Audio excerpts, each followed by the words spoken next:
Bonjour à tous, bienvenue dans notre monde de la spiritualité. Aujourd'hui, mon message est Opération Égalisation. Opération Égalisation.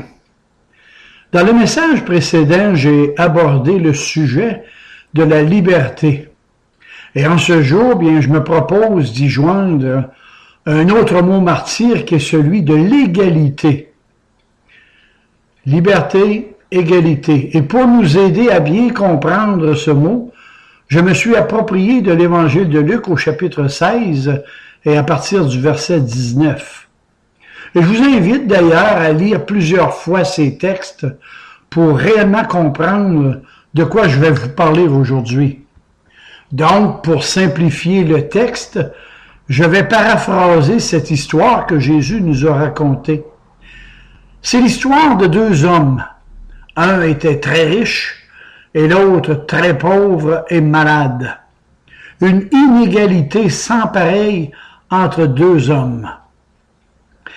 Dans ces textes, Jésus fait appel à la loi contre les pharisiens, car ces derniers reprochent à Jésus de transgresser la loi immuable de Dieu par son attitude à l'égard des pécheurs. Alors Jésus les renvoie à l'injustice de leur gestion de richesses matérielles. En conclusion, et pour faire une histoire courte, comme dirait une de nos expressions, Jésus invite ses disciples à tirer ses enseignements de l'exemple des pharisiens sans cœur, sans compassion, et contrairement à eux, ils doivent se préoccuper des plus démunis. Et dans ces textes, Lazare est un exemple saisissant qui fait partie de l'inégalité des choses de ce monde. Dans le dernier message, soit le numéro 136 sur Denis Doyon YouTube, nous avons vu combien le mot liberté avait été martyrisé au travers de l'histoire. Ce mot a été placé sur un pied d'égalité en prenant des termes comme émancipation, permission et licence. Or, le mot égalité est lui aussi très mal compris et aussi mal interprété que le mot liberté. Ce mot se trouve dans toutes les bouches et dans toutes les revendications. Égalité.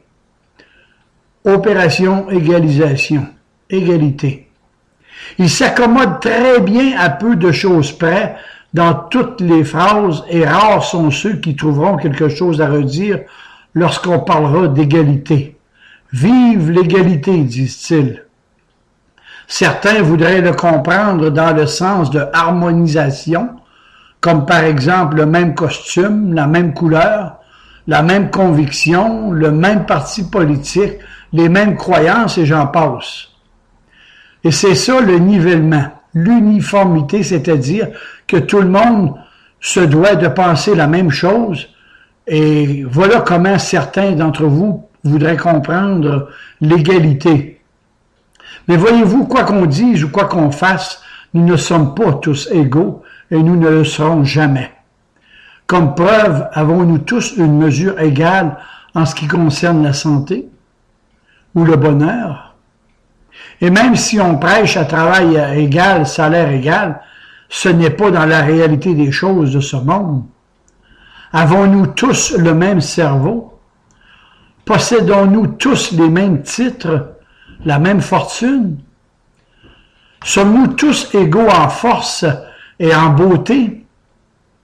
Personne ne peut rien y changer. Et puis, j'ai remarqué par l'observation que ceux qui parlent le plus d'égalité, ce sont ceux qui refusent de croire que les autres ont leurs égaux. Comme par exemple, lors de la dernière guerre mondiale, il y a eu des gens endoctrinés par le sinistre Dr Goebbels qui faisaient partie de la race des seigneurs. C'est-à-dire que dans les textures même de leur être, ils étaient d'une race supérieure aux autres et pour bien être acceptés chez eux, il fallait être un bon à rien, sans jeu de mots. Ils le croyaient tous et criaient tous « Deutschland über alles ». L'Allemagne est au-dessus de tout. Et les Britanniques, eux, qui ne se prennent pas pour la queue de la poire, se proclament être des gens très aimables, très gentils individuellement, et qui deviennent des gens insupportables lorsqu'ils sont en meute. Ce sont eux qui croyaient que leur Bible n'était pas comme la nôtre, alors que la mienne disait au commencement Dieu créa le ciel et la terre en Genèse 1.1. Alors j'imagine que leur Bible doit commencer par au commencement Dieu créa les Anglais. Mais malgré tout, je crois que la version King James est une bonne, très bonne traduction de la Bible. Et comme on dit chez nous, lorsqu'on se compare, on se console ou bien on se désole. Dans la plupart des pays d'Europe, ce sont des gens qui n'acceptent pas passivement leur sort. Ce sont des gens qui se plaignent, ils crient, ils gesticulent jusqu'à ce qu'on prenne leur doléance en priorité. Mais ici, au Québec, dans mon pays, au Canada, c'est l'inverse.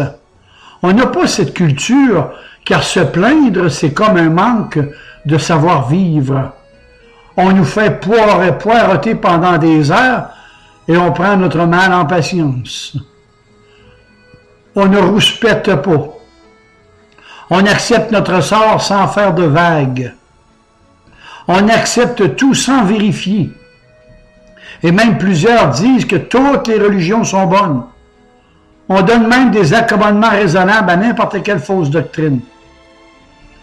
Jean-Baptiste, le saint patron des Canadiens français, vous savez, est ce petit bonhomme blond, frisé, qui est toujours accompagné d'un mouton, pour ne pas faire de jeu de mots. On est mou au Québec.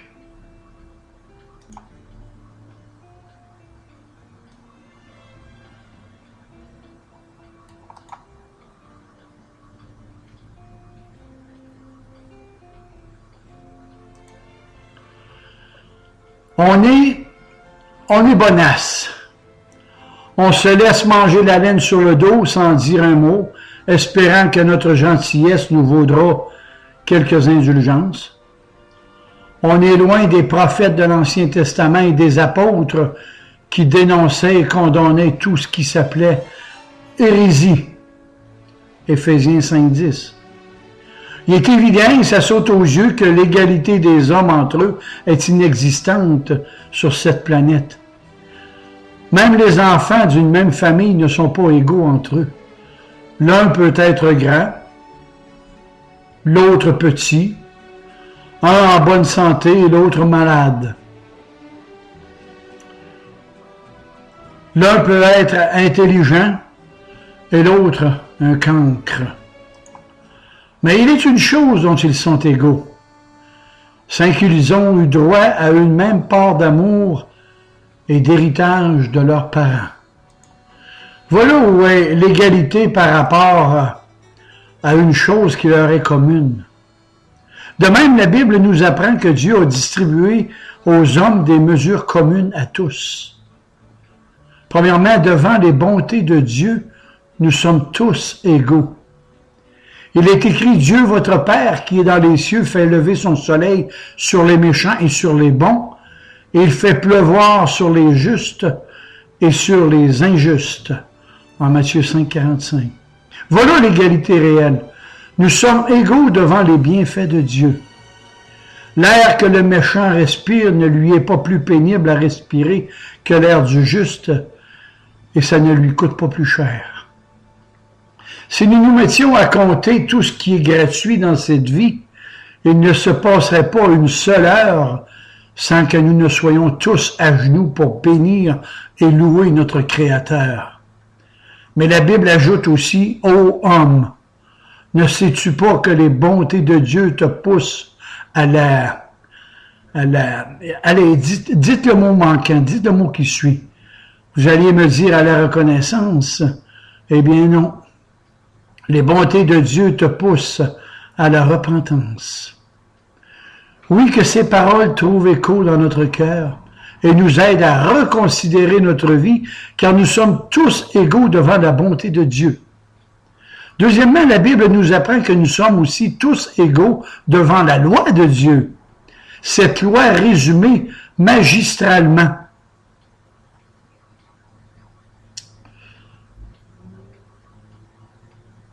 C'est ça qu'on voit dans la grande déclaration du Sinaï. Elle est appelée la loi des 10 commandements de Dieu. Si entre nous, nous ne sommes pas égaux sur le plan moral, sachez que devant ces 10 commandements, nous sommes tous égaux. Et j'en veux pour preuve la déclaration de l'épître de Paul aux Romains, d'où il est écrit, il n'y a pas de différence. Il n'y a pas de différence entre les hommes, car tous ont péché et tous sont privés de la gloire de Dieu. En Romains 6, 23. Pas de différence. Nous sommes tous coupables d'avoir enfreint la loi de Dieu. Peut-être diriez-vous, oui, mais il y en a qui ont violé les 10 commandements, mais moi, à ce que je sache, j'en ai violé que 3, peut-être 4 tout au plus. Et sur ce sujet, je vous propose le sermon numéro 80 sur Denis Doyon YouTube, les 10 commandements, et vous me reviendrez là-dessus. Mais ma Bible m'apprend que si nous avions violé un commandement, rien qu'un, nous avons violé toute la loi de Dieu, en Jacques 2, 10. Certains s'écrieront, mais ce n'est pas juste. Un instant, s'il vous plaît. La loi de Dieu, elle est comme une chaîne à 10 maillons. Et chaque maillon représente un commandement. Notre vie, ou plutôt notre âme, est comme suspendue au bout de cette chaîne, et sous cette chaîne, il y a le gouffre béant de l'éternité. Combien faut-il de mailles pour briser toute la chaîne? Une seule suffit. Vous brisez un seul maillon et vous avez cassé toute la chaîne. Que vous en ayez brisé 1, 5, 10, la chaîne est cassée et notre âme tombe dans l'abîme. Voilà pourquoi l'apôtre peut dire, mais il n'y a pas de différence. Et il n'y a pas de différence. Et ainsi, nous avons tous et chacun de nous brisé cette chaîne de la loi de Dieu. Certains diront, ben voyons donc, vous êtes en train de nous mettre tous sur le même plateau. Vous devez de tenir compte des différences de la moralité. Mais c'est ce que je me tue à vous dire. En nous comparant les uns aux autres, bien sûr que nous sommes inégaux et que nous pouvons nous croire supérieurs. Mais ici, je parle d'égalité devant Dieu. Il n'y a pas de différence, car tous ont péché, me dit encore ma Bible. Laissez-moi vous expliquer cela bien simplement. Par exemple, prenons les Indes. C'est un pays de contraste. Il est à la fine pointe du progrès scientifique sur certains aspects. Ils possèdent l'arme atomique. Ils ont de belles routes asphaltées. Et certains ont des demeures somptueuses. Mais dans ce même pays, ils sont aussi des millions à vivre de façon archaïque.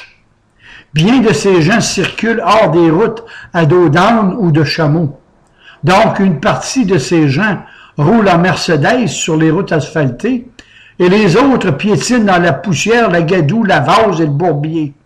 Quelle différence entre ces deux catégories de gens. Un dans les bassesses et l'autre dans les richesses. Quelle différence! Oh que oui, bien sûr, oh que oui. Mais pas tellement que là d'où ils sont égaux. Et retenez ce que je vais vous dire, c'est qu'ils vont tous les deux dans la même direction. De même que celui qui croit atteint les sommets de la moralité, il est sur le chemin de la perdition. Celui qui patauge dans la boue du péché est dans la perdition aussi. Pas de différence, nous dit la parole de Dieu. Honnête ou pas honnête, nous sommes tous pécheurs et nous sommes tous perdus devant la loi de Dieu, car c'est à Dieu que nous avons affaire, ne l'oublions jamais.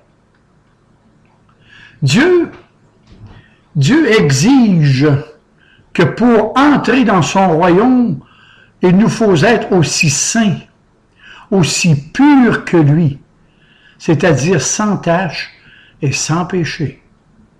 Et notre âme se doit d'être pure et immaculée. En d'autres termes, il faut être aussi bon, aussi miséricordieux, aussi amour que Dieu lui-même. Voilà les exigences de sa loi en Matthieu 5, 48. Dieu nous demande la perfection absolue. Et jamais je ne pourrai arriver à ces exigences, ma structure morale est en défaut devant sa majesté divine.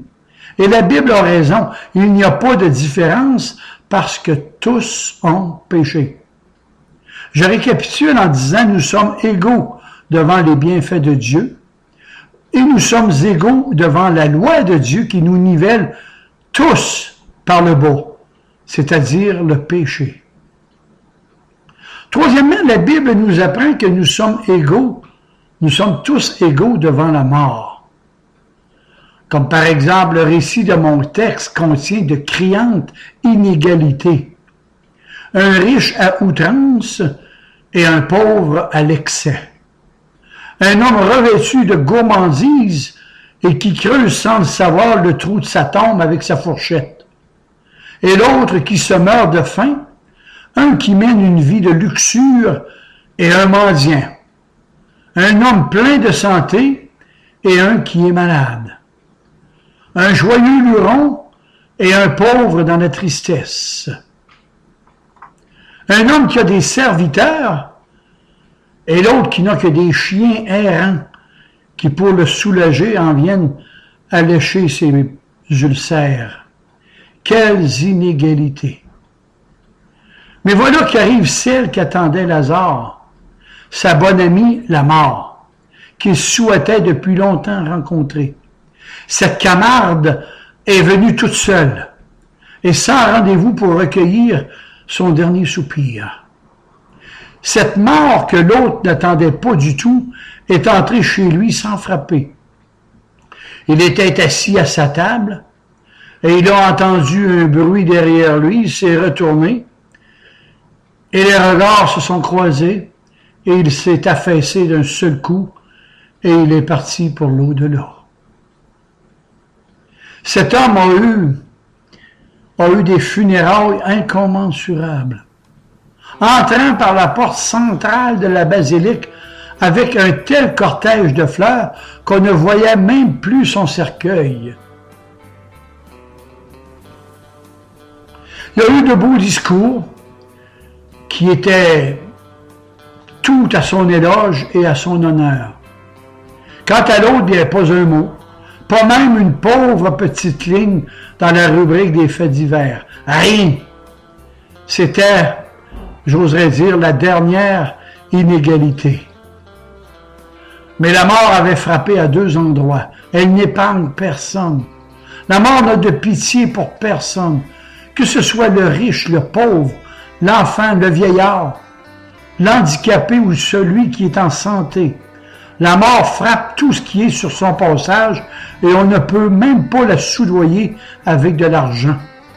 On ne peut même pas la fuir, on ne peut même pas l'amadouer avec nos titres de noblesse, nos diplômes. La mort visite en son temps la chaumière et elle visite en même temps le palais. Elle délivre l'esclave de la tyrannie de son maître et elle tyrannise le maître. La mort emporte l'idiot et elle emporte aussi un Einstein. Elle veut tout ignorer des hommes et pourtant elle n'en ignore aucun. La mort soulève le rideau de l'au-delà et nous montre les réparations des inégalités d'ici-bas. Et pour ce qui est de Lazare, bien, on voit des anges à son service dans l'au-delà. Et quant à l'autre, il est là à son service des démons et des souffrances qui s'emparent de son âme. Lisez le psaume 1 et le verset 6. L'un est dans la consolation éternelle et l'autre est dans le désespoir éternel. C'est-à-dire que la mort met en lumière ce qu'avait été leur vie devant Dieu. Quelles avaient été leur inégalité, non pas leur apparence, mais pas celle du compte en banque, mais celle du cœur. Et devant Dieu, cette différence, c'était une différence de valeur intérieure. Le vrai problème, voyez-vous ce qui nous gêne, là? Ce qui nous fait mal, ce ne sont pas nos inégalités entre nous, car nous nous en accommodons, ma foi, fort bien, de nos petites supériorités ou infériorités occasionnelles. D'autant plus que souvent nous n'avons de compte à rendre à personne. Mais ce qui fait mal, ce qui trouble la conscience et qui empêche l'homme de garder un cœur serein, c'est son inégalité devant Dieu. C'est ça qui nous gêne et qui nous empêche d'être pleinement heureux. Et même lorsqu'on est comblé des biens de ce monde, on n'est jamais heureux. Et on a en nous un malaise jusqu'au tréfonds de nos âmes. On a vu quelle était notre position devant les bontés de Dieu. Vous dites peut-être, mais c'est ça qu'il nous faut, c'est le bon Dieu. Eh bien, figurez-vous que moi, au contraire, c'est la bonté de Dieu qui me crée un malaise dans le fond de mon cœur. Dans le sens que si Dieu me juge et me mesure d'après sa bonté, c'est-à-dire que s'il exige de moi d'être bon comme lui, eh bien, je suis perdu. La bonté de Dieu n'est pas un sujet de satisfaction, mais un sujet de tremblement pour nous qui savons si peu être bons. Nous savons si peu pardonner. Nous savons si peu aimer. Et Dieu, lui, aime le juste et l'injuste et leur donne même dans leur disgrâce sa pluie et son soleil. Vous savez, si c'était nous qui contrôlions la température, tous ceux qui nous déplaisent mourraient assurément de chaud en hiver et de froid en été. D'ailleurs, chacun sait que si les hommes pouvaient faire disparaître tous ceux qui les gênent en appuyant sur un bouton sans que personne ne le sache, demain matin, la moitié du monde ne se réveillerait pas. Et comme la moitié de l'humanité déteste l'autre, personne ne se réveillerait le lendemain matin. Mais Dieu soit loué, car nous nous réveillons chaque matin, bien que nous offensions Dieu tous les jours de notre vie. En Romains 6, 23. Si la mesure de son amour était la condition de notre salut, laissez-moi vous dire que nous serions tous perdus devant la loi de Dieu. Car nous étions tous égalisés et nivelés par le péché. Je viens de vous dire que nous sommes tous égaux devant la mort qui nous fait paraître devant Dieu, non pas comme nous paraissons extérieurement, mais comme nous sommes intérieurement. Cela veut dire que nous allons tous comparaître au jugement de la balance de Dieu, que nous allons tous être pesés dans sa balance et les balances divines nous sont défavorables. Nous ne faisons pas le poids. Les plateaux ne sont pas à égalité. C'est pourquoi le problème numéro 1 de l'homme se résume à ceci. Comment rétablir l'égalité avec Dieu? Tout est là. Comment rétablir l'égalité avec Dieu? Il faut que les deux plateaux, celui de Dieu et le nôtre, s'équilibrent. La Bible nous apprend que rien de souillé entrera dans le royaume de Dieu. Il nous faut donc l'innocence, la sainteté parfaite, un cœur pur. Apocalypse 21, 27. Mes amis, dites-moi là, dans le blanc des yeux, dans toute votre vie, y a-t-il un seul exemple ou une seule action qui soit assez pure pour réparer toutes vos impuretés d'autrefois? Un jour, je me parlais à moi-même et je me dis, voyons mon ami, regarde un peu ta vie de l'année que tu viens de passer. Y a-t-il une seule chose de bien que tu as fait qui puisse faire pencher la balance de ton côté? Et je me répondis, non, rien. Et dans les 5 dernières années, rien du tout. Et dans les 30 dernières années, absolument rien, je viens juste de te le dire. Plus je regarde ma vie, plus je suis effrayé et plus je m'aperçois que mon débit excède mon crédit. L'un de vous pourrait me dire que j'exagère, mais ma Bible me dit que toutes vos bonnes actions ne sont que du linge souillé devant le Seigneur.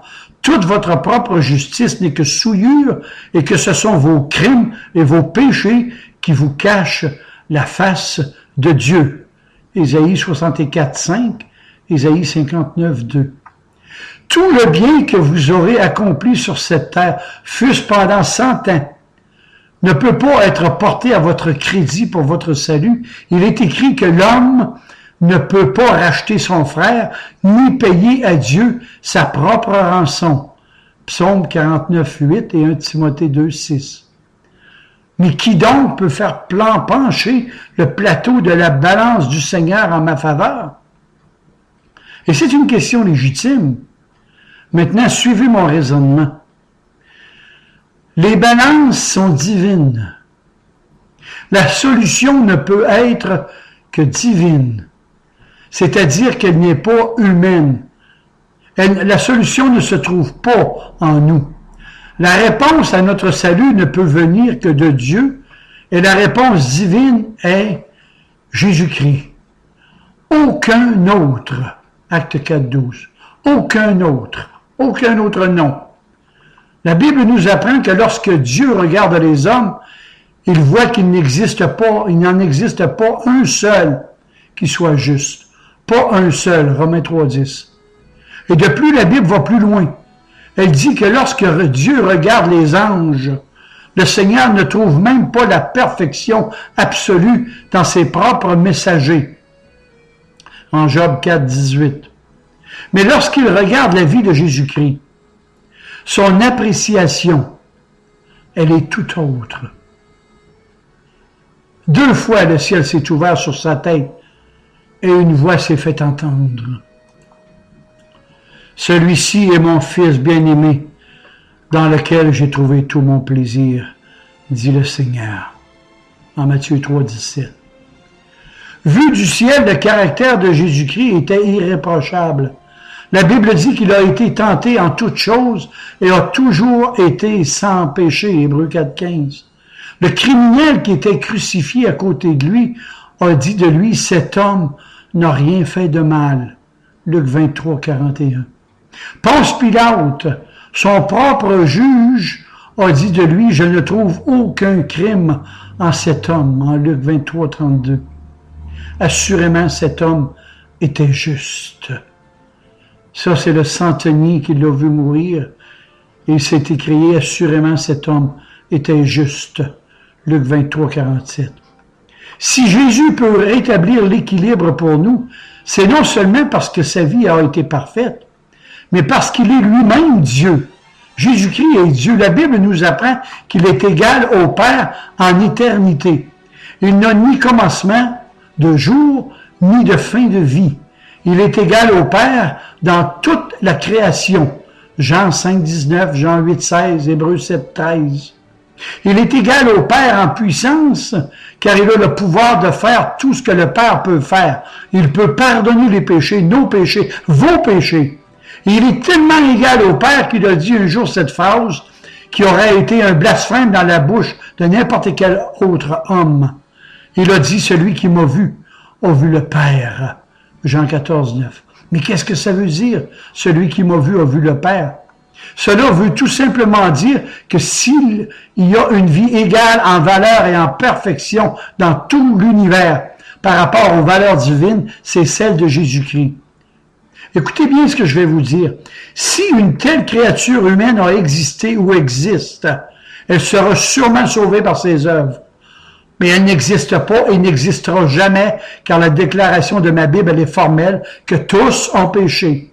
Placez votre vie dans un des plateaux, puis les exigences de Dieu dans l'autre, et si les deux plateaux s'équilibrent parfaitement, c'est qu'il y a eu une œuvre de la grâce de Dieu dans votre cœur.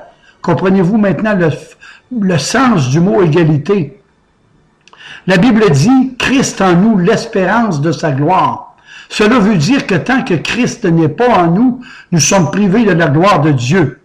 Mais dès que Jésus-Christ vient vivre dans notre cœur, nous avons l'espérance de la gloire de Dieu. Et ainsi nous devenons participants à la vie divine. 1 Corinthiens 15, 42, Philippiens 3, 21 et 1 Pierre 5, 4. Qui ne connaît pas ce merveilleux chant de Charles Roche-Dieu, qui a été pasteur de 1857 à 1928, il a écrit « Gloire à jamais ». Et le chant dit, je vous donne la dernière strophe, « Mes bien-aimés partageront ma gloire, dans ton ciel où l'on ne se quitte plus. Mais pour mon cœur, la suprême victoire sera d'avoir ton sourire, ô Jésus. Gloire à jamais, gloire à Jésus. Auprès de lui, je ne souffrirai jamais plus. Oh, gloire à jamais, gloire à toi, Jésus. J'oserais dire qu'avoir une vision plus claire de la gloire à venir créerait en nous un désir plus intense de partir pour notre pays. Je vous en donne pour preuve en terminant de ce qui s'est passé un jour sur le Golgotha. Il y avait 3 croix. Et la croix du centre était celle du Sauveur, et à ses côtés, il y avait 2 criminels notoires. Ces 2 hommes ne faisaient pas le poids dans la balance des hommes, et combien moins dans la balance de Dieu. À peine quelques minutes encore à vivre, et l'un d'eux se tourne vers Jésus-Christ et lui dit, « Souviens-toi de moi lorsque tu seras dans ta gloire. » En Luc 23, 43. Et là, le Seigneur, plein de compassion, juste avant de mourir, plein de tendresse et de miséricorde, lui a dit sur le champ, « Mais il faut que tu descendes de ta croix. Il est trop tard. Va te faire baptiser, confirmer, vacciner. Va voir les prêtres, des pasteurs. Va à la messe, va confesser tes péchés au curé. Va faire des pèlerinages, des bonnes œuvres. » Jésus a répondu ça à un criminel de la dernière heure. Oh que non. Oh que non, pas du tout. Il lui a tout simplement dit, et pour être certain de ce que Jésus lui a répondu, je vous invite, auditeurs, auditrices, par vous-même, à aller consulter le 23e chapitre de l'Évangile de Luc au verset 43. Amen, amen, et que le Seigneur vous garde et vous bénisse.